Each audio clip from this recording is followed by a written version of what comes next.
அமைச்சர் அவர்கள் ஏற்றி வைப்பார். அமைச்சர் அவர்கள் வருகை தந்து விட்டார். அனைவரையும் அன்பாக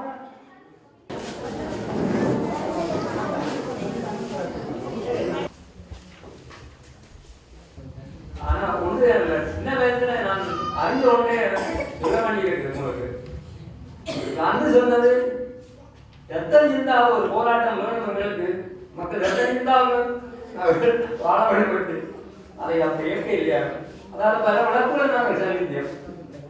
ஆனால் அந்த போராட்டத்தை தான் திரும்ப நாங்கள் எல்லாரும் செய்து கொண்டு இருக்கிறோம். சேர்ந்து திரும்ப அந்த போராட்டம் ஐயா சொன்ன போராட்டத்துக்கு தான் நான் இப்ப வந்துட்டோம். வரணியில் வசந்தம் மாதிரி இப்ப வடக்கில் வசந்தத்தை எங்கள் ஐயா செய்தது போல் இங்கே வரணிக்கு ஒரு வசந்தம் வந்தது போல் எங்களுக்கு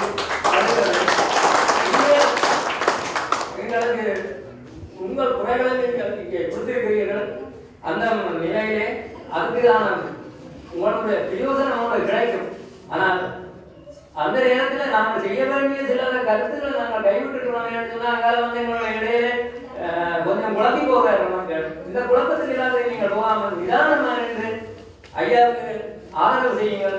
இந்த வரணிக்கு எப்பவும் ஒரு பெரிய இது கிடைக்கும். பெற்றுக்கொண்டு வரணி மக்களின் கோரிக்கை